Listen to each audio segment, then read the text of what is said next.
Walk the World's Rim. We're on Chapter 8, Lord of the Viceroy's Stables. It is the little one, to be sure. Esteban scooped the boy up in a welcoming hug. Chaco scrambled out of the embrace and breathed deeply to be sure no ribs were cracked. I searched and searched for you. I thought surely you were dead. Before the bullfight, But what did that matter? Esteban was alive. He rubbed the moisture from his eyes. Where have you been? Chaco asked. Here. But why didn't you? Esteban grabbed his shoulders and spun him around. Let me look at you. Aye. Stuffed and laced with a court page. Perhaps I should call you Don Chaco now. For the first time, Chaco noticed Esteban's rags. He'd heard the three seniors were angry because they'd not received their expected reward from the viceroy. Did the viceroy refuse your petition too? He asked. What petition? All Chaco knew of petitions was that they were of great value and importance. Everyone spoke of them with longing. The honors you expected, he explained. Didn't you receive them? To be sure, Esteban's laugh was bitter. He waved gradually at the courtyard. Can't you see? I am now Lord of the Viceroy's stable. That is my reward. Chaco turned slowly, inspecting the horses, carriages, and slaves. Surely Esteban's position must be one of importance, but he was only across the plaza. Couldn't he have found a few moments to keep his promise? A hand ruffled his hair. I would have come if they had let me, little one. You know that, don't you? Chaco sighed and nodded. Fray Marcos had little time for himself, and Esteban was surely even more important. His duty to the viceroy came first. Any doubts Chaco had were banished by the relief and joy of finding Esteban alive. I have thought of you often, little one. Now that you are here, tell me what great adventures you've had. As Chaco chattered about his lessons and life in the abbey, Esteban carried forkfuls of hay into the stabled horses. Chaco followed him back and forth. On the third trip, he interrupted his story to ask, Must you do that? To be sure. Chaco shrugged and continued to trail behind. So you see, he finished proudly, I have learned a great many things. You can learn things anywhere. You could have learned a great many things from the buffalo people also. Them, said Chaco scornfully. Esteban dropped the hay in front of Cortez's horse, wiping his face on the back of his hand, and stared down at Chaco. You once thought the buffalo hunters were great people. I was foolish and ignorant then. Esteban grinned. It is true, Chaco continued stubbornly. Their hide teepees are nothing compared to Mexico. They eat nothing but meat and berries. Here in the market are more kinds of food than there are spots on a fawn.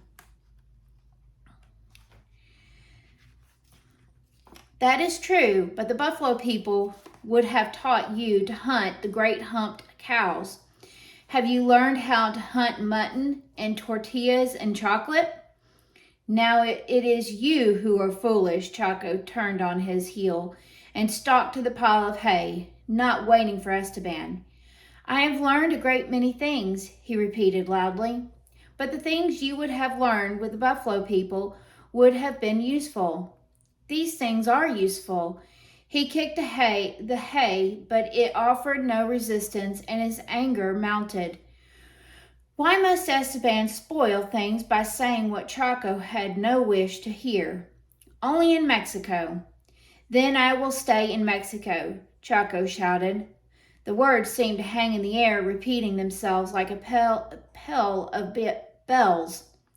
Chaco stared up at his friend and wished the words safely back in his mouth. Never before had he seen the dark face frozen in anger. Fearfully, Chaco edged backward. What have you promised? What have they promised you? The voice was flat and menacing. Nothing, he whispered. They have promised me nothing. They will. There is no mirth in Esteban's glittering smile. To be sure, they will make a great many promises, and they will keep none of them. Chako wanted to deny it, but he was too frightened by his friend's anger to speak. Esteban stood glaring into space, lost in his thoughts. Chako edged away, then hesitated. Esteban, he said softly. There was no answer. Slowly Chako picked his way through the stable litter. He looked back from the gate. Esteban had not moved. Chako sighed and moved into the bustling plaza. Salt beef, good salt beef, that will not spoil even in the hot country. Honey. Who wants honey? Fine mats from Puebla. The mat seller tapped Chaco's stockinged leg. Watch your feet, boy. Behold, this fine parrot that once grazed Montezuma's garden. A beautiful bird and bites only a little. A beggar, mistaking Chako for the son of a noble, hobbled pitifully on a crutch and whined for mercy. Chako shook his head sadly. The beggar muttered an oath, then spied a captain in shining armor and raced nimbly through the crowd to beg from the soldier. Chako wandered aimlessly through the market. The profusion of gods was as bewildering and the noise as deafening as they'd been the first time he'd seen the plaza. When he came to the salt cellars, he remembered Brother Solano's order. The salt was measured and tied in a square of cloth.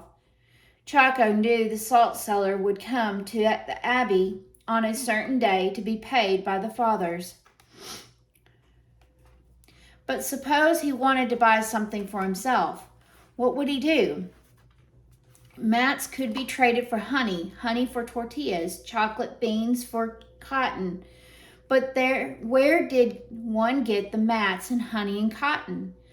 Or the gold that was even greater value? In spite of himself, Esteban's words gnawed at his mind. He did not have to remain in Mexico. He could go home to starve. His laugh was as bitter as Esteban's. No, he could never return. As soon as he had said that, he would stay in Mexico. He knew it was what he'd intended to do all along. But how did one hunt in Mexico? He watched the beggars quarreling over a scrap of tortilla. He'd never before noticed there were so many beggars. Was it possible to starve in Mexico? Then he remembered that the lame beggar had run swiftly through the market. The man was not really crippled. He didn't have to beg unless, like Chako, he did not know the secret of hunting in Mexico. A coldness settled over Chaco's heart. Would the same thing happen to him? It was one thing to starve in his own harsh country where there was no food. It would be quite another to starve in the midst of Mexico's plenty. He glanced across the plaza to the laboring slaves. For a moment he felt understanding for the warriors who must have watched their children starving here on this very plaza. But a soldier bumped against him. The movement swung the medicine bag against his leg. He remembered the warriors in his own village, and his heart hardened. The lame beggar had more honor than these branded slaves. In his own way, the beggar still fought. He jumped at his hand, touched his shoulder. Fray Marcos smiled down, his dark eyes gleaming.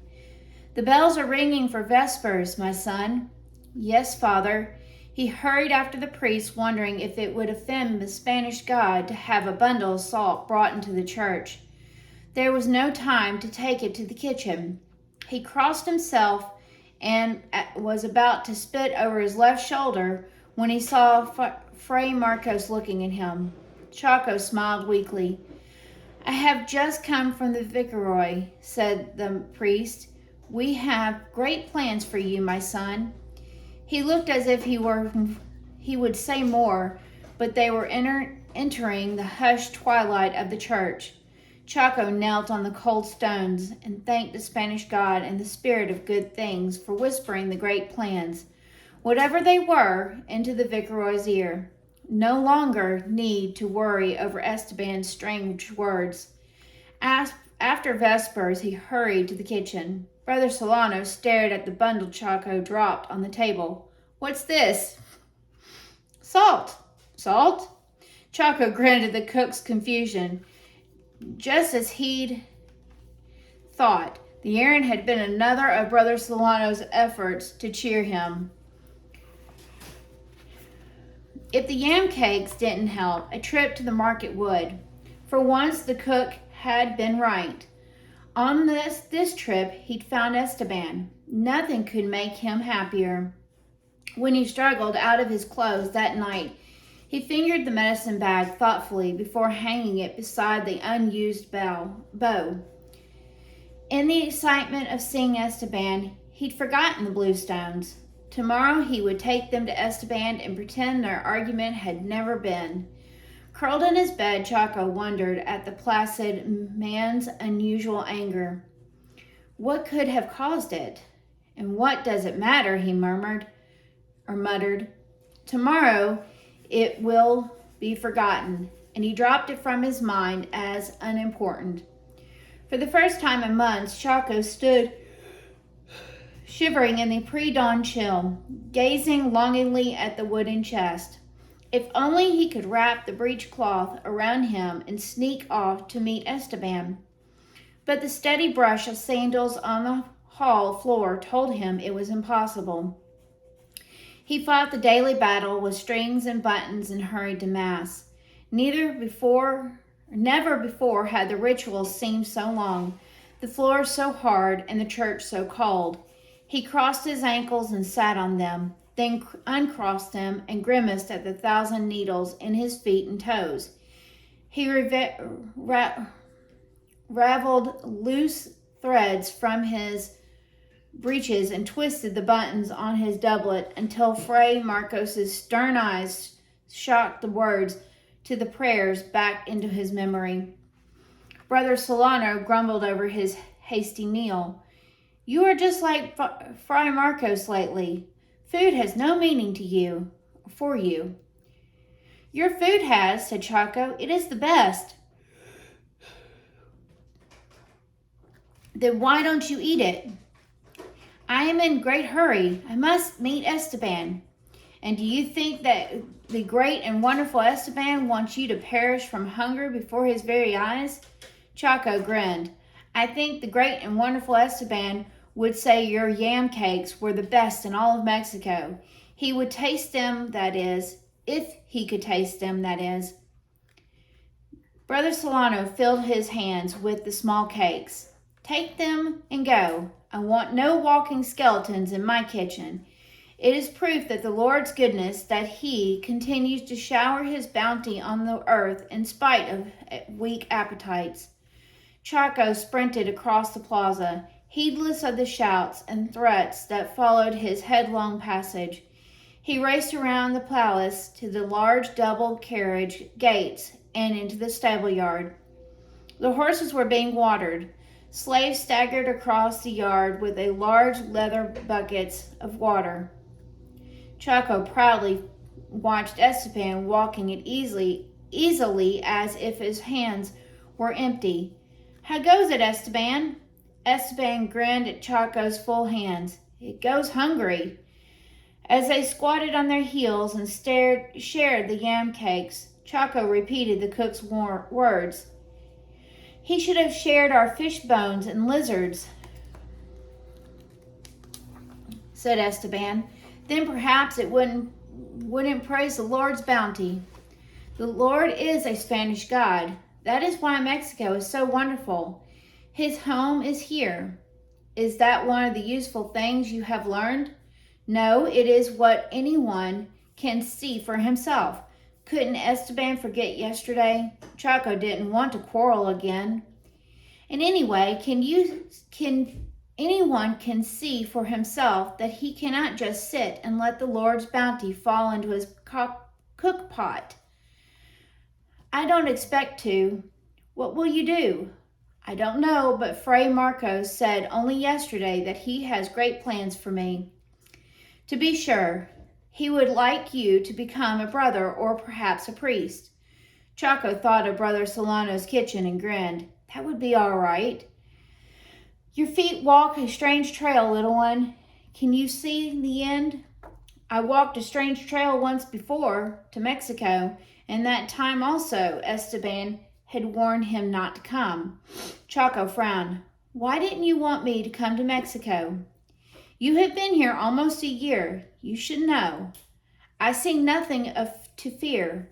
Esteban shook his great head. Aye, little one. Do you spend all your time gorging in Brother Solano's kitchen? Of course not. Then you have seen the men working on the new cathedral. Chaco nodded. Cowards and weaklings. No true warriors surrenders. It is better to starve. Not all those slaves were warriors. But they were. Why else would they be slaves? He pushed away at the memory of the frightened Pima, telling of the evil hair faces. Hadn't Cabeza de Vaca said these men were few? And it was common knowledge in the market that the viceroy had removed the men responsible for the slave raids. That proved the Spaniards were great and honorable people. Esteban stared at him a moment. Then he rose and lifted the buckets. To be sure, you are right to remain in Mexico. You have much to learn. He strode off without a backward glance. Chaco rose to follow, but thought better of it. Then, when Esteban returned with the empty buckets, he would give him the blue stones and leave. He would wait a few days before coming again to the stable. It would be hard, but perhaps then Esteban would be himself again. He groped inside his breeches for the buckskin bag and removed the turquoise. Esteban had stopped to instruct a slave in repairing a wooden stirrup. Chaco jiggled the stones impatiently. A boy dressed in clothes like his own came from the palace and stood staring around the stable yard. He saw Chaco, waved, and walked over. How goes it? Asked the boy. It goes well, said Chaco. Do you know which one of these slaves is called Esteban? Chaco blinked. There must be a mistake. No mistake. The viceroy himself told me to bring him the slave called Esteban from the stables. I guess that Fray Marcos must want to talk to him. Esteban didn't know Fray Marcos. There must be another Esteban here. Chaco sighed with relief. That's one Esteban over there. I don't know the other one. Are there two? The boy looked worried. I have to get the right one. I'll ask this one if he belongs to Dorantes. I hope he tells me the truth. There might be two Estebans, but there was only one Dorantes, but Dorantes could have owned. No, it couldn't be. Esteban was brave, and his word was never broken. Esteban could never be a slave, but suddenly he saw the true meaning of many things Dorantes had said. There could be no doubt. It was true. Esteban was a slave, no matter than the Indians who carried their shame branded on their cheek. No, he cried to himself, that's not true. But it had to be. How else could a man like Dorantes have captured Esteban? Again, he thought of the slave raiders, but surely that had been only once. Even if it had happened before, certainly Esteban would have fought, unless Esteban was not what he'd seemed to be. Chaco's vision blurred and shimmered. Esteban was a liar. He was none of the things he'd pretended. Chaco clenched the two stones until his nails cut deep into his palm. He would not weep for a slave. His eyes cleared as Esteban approached. "I must go, little one, the viceroy calls." Chaco didn't dare unclench his teeth for fear of crying. Silently he held out the turquoise. "You keep them. For you they are good medicine." He reached out to close Chaco's fingers over the stones. Chaco jerked from his touch. "I don't want them. I don't want anything from you." "What have I done?" "You lied to me." "I have never lied to you, little one. You are a slave." "I never said I was not." That was true, but it made Chaco feel even more betrayed. His anger grew until he had no more room for any other feeling. "I should have told you," said Esteban sadly. "I tried once, but I couldn't." "Because you are a coward with no sense of shame?" Even as he shouted the words, Chaco knew himself to be the one who lied now. He threw the blue stones at Esteban's feet and ran blindly toward the gate. He had no memory of crossing the plaza or walking the abbey halls, but he must have, for when the throbbing ache of his chest became bearable, he was sprawled on his bed, the red velvet curtains. Under the red velvet curtains. Cautiously, he drew his new knowledge to the front of his mind and examined it. At last, he understood the feeling of smothered anger that had always hung between Esteban and Dorantes. Chaco had thought Dorantes followed Esteban from the village of the Buffalo people out of fear, but it had really been to keep his property from wandering away. When Dorantes had been really afraid in the village of the tea drinkers, he'd been willing to abandon Esteban to save himself. No wonder. Esteban was only a slave. "A slave," Chaco muttered. He thumped the bed with his fist. "He lied to me." No, Esteban had never denied he was a slave, but wasn't deliberately not saying it a form of lying. For how else was one to know? There was never a slave like Esteban. Slaves were miserable excuses for men, dragging hopelessly through their wretched, shortening days. No slave was wise or courageous. If he was, he wouldn't be captured. On that long journey to Mexico, Esteban had led them. More than once he had saved them. Then how had Esteban become a slave? Could it be the Spaniards who were not honorable? He touched his right cheek as he thought of the slaves working on the cathedral. Had Esteban's words been a warning that Chaco might become one of them? No, it couldn't be. "He is a slave," Chaco shouted. "His words mean nothing." He must not weaken. He must put all thoughts of Esteban from his mind. That would be hard, but he must do it. He leapt from the bed and pulled the loincloth from the bottom of the chest. He would destroy it, tear it, burn it, just as he destroyed everything that reminded him of Esteban. He glanced out the window that gave a narrow view of the plaza. His shoulders sagged. Could he destroy all Mexico? Without Esteban, he would not be here. The city itself was a constant reminder of the slave. Fingers tapped on the door. Fray Marcos opened it and peered in. "Ah, my son, you are here." He pointed to the cloth in Chaco's hands. "I see that you have already heard the news and are preparing for the journey." "What journey?" "But I thought you knew. We are going to Cibola." "With Cortez?" "You have been listening to gossip, my son. Gossip is a sin." "Yes, father. Coronado, the new general of Cotillion, I can't remember how you pronounce it.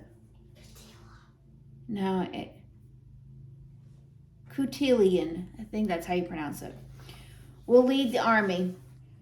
But first, the viceroy wishes you to help guide our little expedition in Cibola." Chaco gaped in amazement. "The viceroy wants me to guide the army." "No, my son. No army will assemble until we return. The viceroy does not wish to empty the king's treasury chasing mirages. He wants to be certain that Cibola exists before he sends Tornado. But it does exist. Aunt Maria's husband has been there. I believe you, my son, but we must see for ourselves. Fray Ronado? Or Ronado? I don't know how to pronounce that. And myself are to explore the country, report to Cibola and its inhabitants, and inquire about the country beyond. The viceroy is depending on us. Just the three of us. Chaco almost laughed at the mighty expedition to Cibola. 2 priests and a boy. Oh, there will be another guide. The viceroy has rented the slave that was with you. Esteban? Fray Marcos nodded. That is why I want you to go along. I know I can depend on you. Dorantes has warned the viceroy that the slave is dangerous, unruly, and apt to desert us in the time of need. That's not true. He looked away from the priest's frown. Forgive me, Father. I do, for you are young and have much to learn. Yes, Father. Chaco thought of the long trail, the many campfires he must share with Esteban. Feeling as he did, how could he bear it? If only he could call back the sun and begin the day once more. No, even if such magic were possible, it would change nothing. No matter how often the sun repeated its journey, Esteban was still a slave. But yesterday, Chaco had not known it. Did that mean that the difference was only in knowing that Esteban was a slave? That must be so, thought Chaco. If I had known back in my village, everything would have been different. I would have never been friends with Esteban. I would never have followed him to Mexico. But still, Esteban would have been the same. Only I would not have known him. And if it had not been for the page, everything today would have been the same. What made the difference in knowing? Could it be Chaco who had changed, or wasn't Esteban ever Esteban? It was too confusing. His thoughts whirled like the beaters in a cup of chocolate. Somewhere in the dark, foaming depths where there was an answer. If only he could find it. He must find it. He could not bear the journey to Cibola if he didn't.